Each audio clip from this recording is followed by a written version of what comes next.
Hi, good afternoon and welcome to the Middle East Forum Speaker Webinar Series and podcast. I'm Stacey Roman and I will be moderating this discussion today.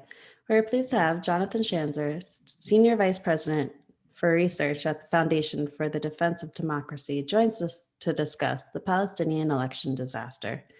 Dr. Schanzer will speak for 15 minutes and open it up for questions. Should you wish to ask a question, please use the Q&A box located at the bottom of your screen to type your question. And with that, I will turn the discussion over to Dr. Jonathan Schanzer. Thank you, Stacy, and really great to be with everybody again. I think I was on one of these maybe about a year ago at the beginning of the pandemic. Hopefully, this will be my last one over video because of pandemic reasons, at any rate. But yes, I'm here today to talk about the current mess stemming from the announcement to hold Palestinian elections, and perhaps just a little bit of analysis at the end about where we may go next. But just by way of background, the crisis actually really began some 14 years ago with the decision by the Bush administration to allow for Palestinian elections in 2006. All the polls indicated that the Fatah party, the pragmatic or less violent faction, would win. This according to the polls that were taken at the time. And what we found on the day after the election was that Hamas won by a small majority and ultimately was empowered to create a new government.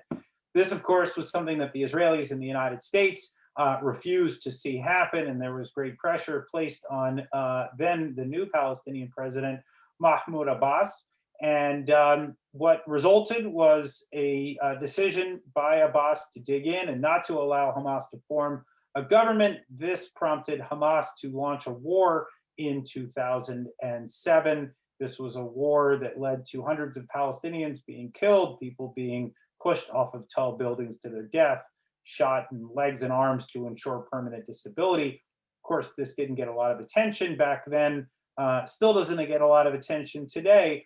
But the end result was that, of course, we had the separation of the Palestinian territories, West Bankistan and Hamasistan, if you will, and the PLO and Hamas clinging to their respective territories while engaging in a war of words. And this was a stalemate that has ensued for the last decade and a half. That stalemate has been attempted to be solved by a range of actors, whether it was the Saudis, the Turks, the Egyptians. There were a range of actors that tried to negotiate what was then called reconciliation between the Hamas and Fatah factions. That went nowhere. Then suddenly, in September of last year, we saw the announcement by Mahmoud Abbas that there would be new Palestinian elections. I didn't give it much thought at the time. I didn't think that it would be any different than all the other false starts that we saw coming out of the Palestinians over that previous decade and a half. But the one thing that I think made it different was the fact that it came right after the Abraham Accords, after the United Arab Emirates and Bahrain normalized their relations with Israel. And I think there was a sense among Palestinians, a sense of panic that perhaps because they were unable to unified, because they had not been able to speak in one voice as a Palestinian nationalist movement for the last decade and a half, that they were beginning to feel perhaps some pressure that their cause was being left behind and that they needed to come together and to reunify or to reconcile. So we saw that back in September. Again, I didn't give it much thought, given all the many other failures that we had seen before. But then after the loss at the polls by President Donald Trump in the election of Joe Biden, there was even more announcements, additional action. I think a lot of that had to do with the fact that under the Trump administration, the Palestinians had been very marginalized. They did not feel like they were getting significant access to this administration. And with the prospect of a new president coming in that might be more amenable to supporting the Palestinian cause, there was a sense that perhaps coming together now would make more sense. And again, holding these elections would help legitimize the Palestinian government. Now, there was a problem, of course, in all of this, and that was that Hamas was going to be taking part in these elections. Hamas is, of course, a recognized terrorist organization here in the United States, designated by both the State Department and the Treasury with their respective powers.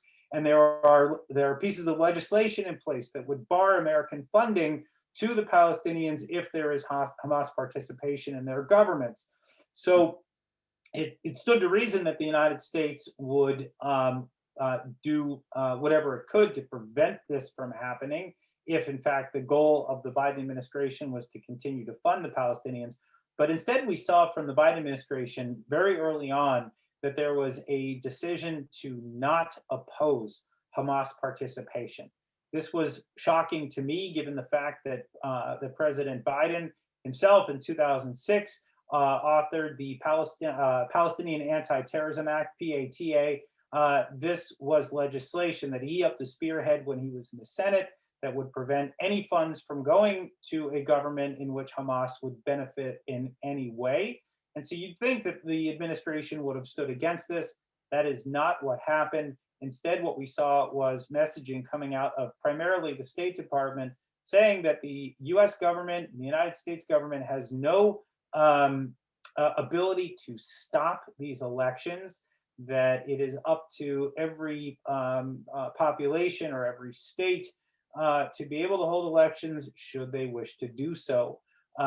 In fact, what we were hearing from the administration was, we have our own problems in our own democracy, so far be it from us to tell others how to conduct their democracy.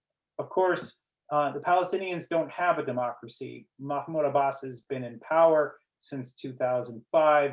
He is now 16 years into a 4-year term. He is a strong man in every sense of the word. And some of that, by the way, has to do with the fact that the West has asked him to be a strong man to prevent Hamas from gaining power.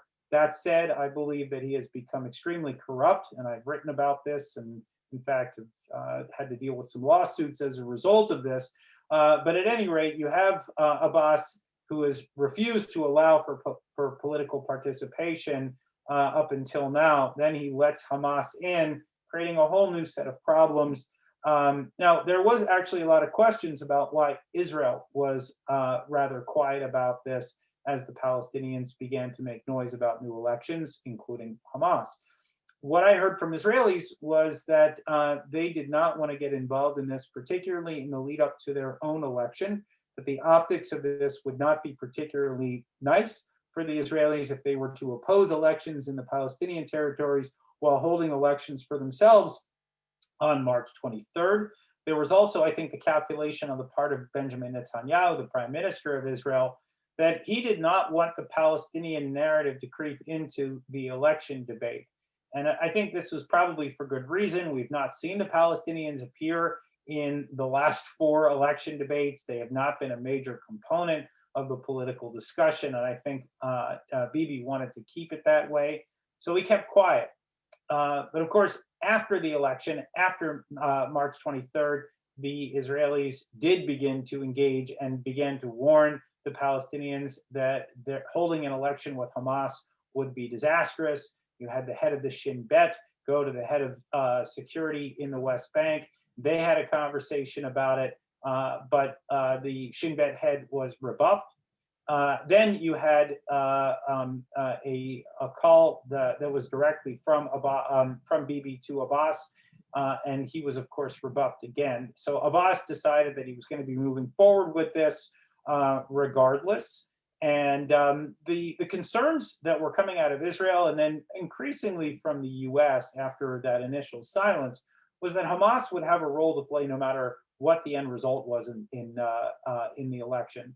The polls were showing that Fatah was likely to win by a small margin, let's say 43% to 38%, somewhere thereabouts. Of course, the polling is notoriously off, and it's unclear whether the polling would bear out in reality.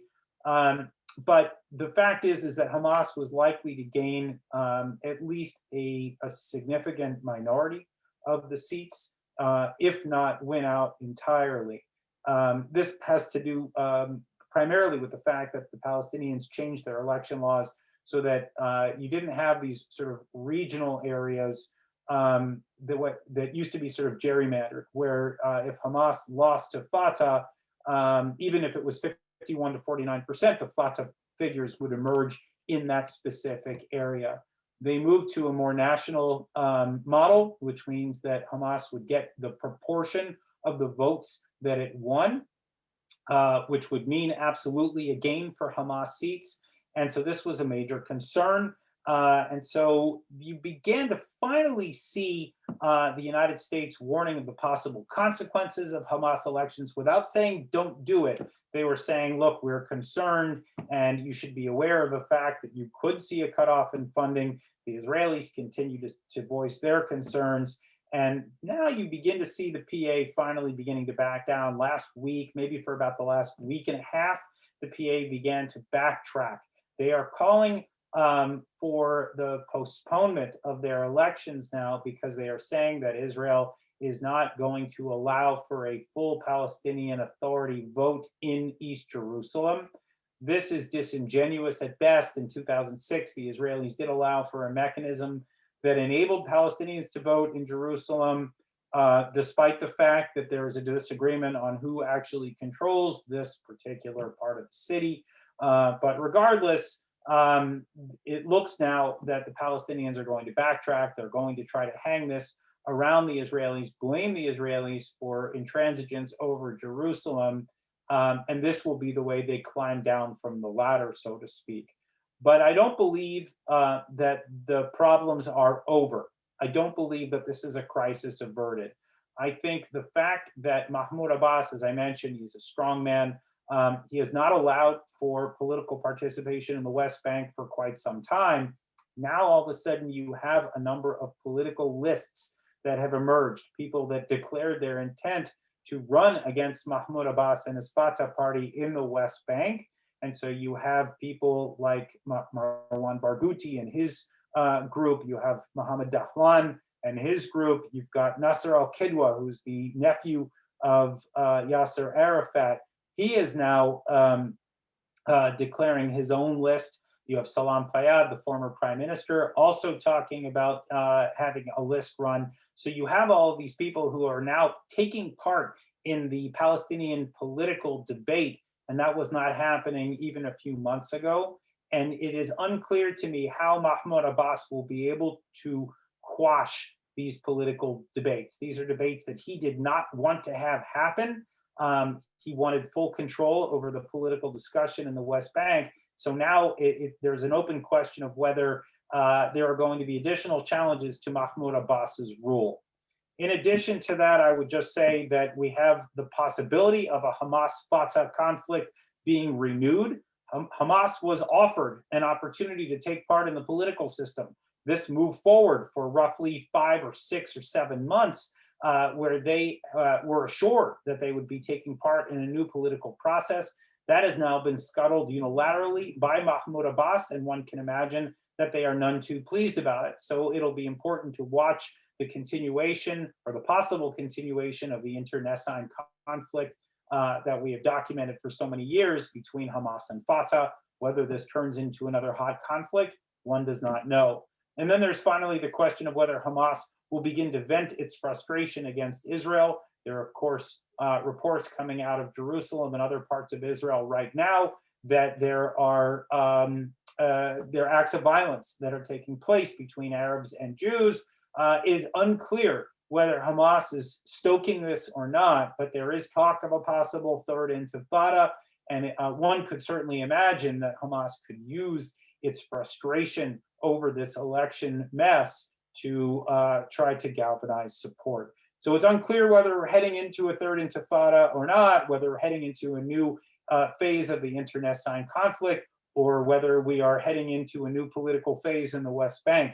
One thing that we can begin to think about, though, is whether we want to start to push Mahmoud Abbas to plan for his own retirement. That might be a policy that the US government should consider. The other thing is, of course, perhaps a half step in that direction, which would be pushing Mahmoud Abbas to name a successor, so that if in fact there is chaos or he's pushed out, or if he has to leave because of ill health, or if in fact he dies, that there would be someone there to help steer the ship and to avoid some of the chaos that could still be on the horizon. But this is my brief summary in 15 minutes or so of what's been happening as a result of these planned elections. This was an unforced error on the part of the United States. We could have very easily dissuaded the Palestinians from holding this vote, citing very legitimate claims about the participation of a terrorist group. We did not do that. The US government has allowed this to limp on. And now I believe we could be on the precipice of at least one of three different crises, maybe all of them all at once. And again, an unforced error, unfortunately, on the part of this administration early on in its Middle Eastern foreign policy. So with that, I'll close, trying to stick to these 15 minutes, and happy to answer any questions you might have. All right, thank you so much. So the first question we have in is regarding your last point with Abbas. Is rumored to be in failing health. Can you talk a little further about the implications of his impending incapacity or death for the future of the West Bank?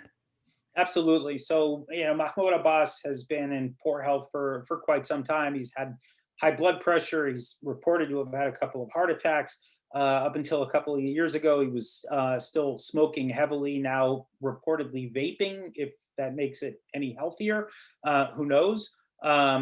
We hear that he continues to lose energy, that he's not alert during meetings and speeches and the like. He's been recently caught on hot mic, slamming the United States and other Arab countries, as well as China. He just does not seem to be as careful as he has in the past. All of this pointing to the fact that he just may not be up for the job, in maybe ways that he was 10 or 15 years ago. So there are real concerns about that. My primary concern really is that the current succession is one that is a recipe for disaster. We're still working on the last Palestinian Legislative Council. The results from that led to the Hamas victory. And if you look at Palestinian basic law, it stipulates that in the event of a succession crisis, if Mahmoud Abbas were incapacitated or if he died, you would see the head, the Speaker of Parliament, of the Speaker of the PLC, take over in that capacity for 60 days. The head of the Palestinian Legislative Council from back then is Aziz Dweik, a member of Hamas. So you could have a situation where Hamas would take over for a short period of time until elections are held. That's, of course, not exactly a recipe for stability. And then there's the broader question. Let's say they decide not to go with Palestinian basic law, but they go with the precedent of what was set last time after Yasser Arafat passed away. What they did is they held a kind of a conclave within the PLO. They named a new PLO chief, and that was Mahmoud Abbas, but they did it by sort of secret ballot. They did it quietly among the executive committee. There are big questions now about who would be suitable to the Palestinian people, whether there are leaders who could step in and fill the void. There are not a lot of recognizable names that are legitimate here in the United States, let alone in the West Bank, where the PA is seen as incredibly corrupt. So there are a lot of questions that I think linger right now about succession. None of the possibilities look particularly good. And that's why I think I'll just note here that the idea of postponing these elections indefinitely, which is what it looks like the Palestinians are doing now, I don't think that's the right move. What we really should be doing is looking to postpone them for 6 months, 8 months, a year, whatever the amount of time is necessary in order to iron out a new system where the Palestinians could be comfortable with a new election or with the succession as stipulated by Palestinian basic law. Right now, it all feels very seat of the pants, and that's where mistakes can be made and crises can, of course, evolve. Thank you. So if the US was wrong to greenlight Palestinian elections now, under what conditions should the US support new elections? Shouldn't the US want to see elections after so many years? I think the U.S. should, but what the Biden administration was about to do was to commit the same sin as the George W. Bush administration, which is to not create guardrails to prevent the participation of Hamas, which would then trigger laws that would cut off American funding and probably trigger a crisis with the Israelis. So it's one thing to have Islamists running independently when they're not affiliated directly with Hamas. But if they are affiliated with Hamas, then what you have is the participation of a terrorist group in an election, which is something that the US government can't afford to support. One of the things that I have long advocated for is to try to find a third party that is willing to try to negotiate between Hamas and Fatah to try to bring an end to the internecine conflict, to be able to find a mechanism that would allow the Palestinians to settle upon a single voice to represent both territories and to be able to move past this. I still contend that the Palestinian political crisis is the first stumbling block to all of the other stumbling blocks that await us afterwards. In other words, if you're trying to solve the Palestinian-Israeli conflict, if you're trying to solve the issue of Jerusalem or borders or settlements or anything else, you first have to know who the legitimate interlocutor is on the Palestinian side. We don't have that. And as long as that remains, we are going to be in a state of limbo and crisis. So my first order of business would be to try to find a third party. The United States can't do it because we cannot negotiate directly with Hamas, but we could find someone else to negotiate on our behalf, on behalf of the international community. It's happened many times in the past. The US can be involved from the sidelines indirectly in trying to guide that process. But that's the only way we begin to move forward. And up until now, we have seen nothing but failure in this regard. So, with the additional lists that are joining the political arena, which party would be most likely to work with the Israelis in the US? Do any of these have a chance to win? Well, I think that the two primary parties will remain the main Fatah party and Hamas, and of course Hamas would not work with the United States. The PA would. There are questions of whether we should be paying the Palestinian Authority and the Fatah party that runs it, given the fact that we still have major concerns about pay for slay and Taylor Force Act related activities. So there's that. I think there are questions though about whether Nasser al-Qudwa, who I mentioned is this the former nephew or the nephew of the former Palestinian leader Yasser Arafat. He's opposed to Mahmoud Abbas, and in particular has been opposed to his autocratic and corrupt style. He could be someone that we could work with in the future. There's also Salam Fayyad, the former prime minister, who's looking to stand up his own list.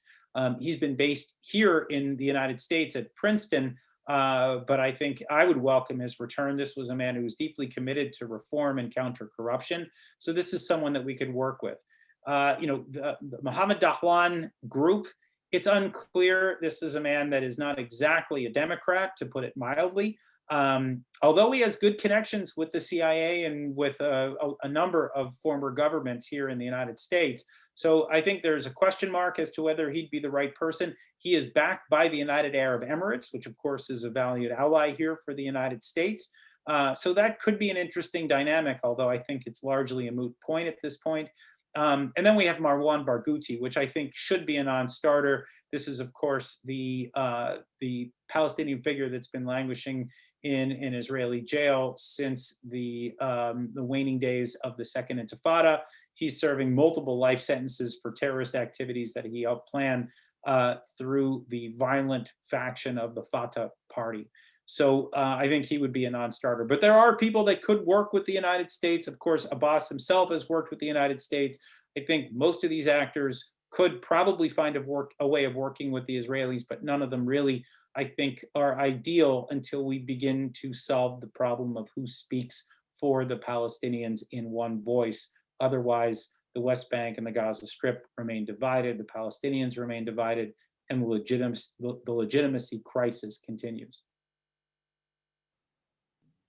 Thank you. And just for clarification, did the PATA bill become law? And would that tie the government's hands in the event of a Hamas electoral victory? Yes, yes, and yes.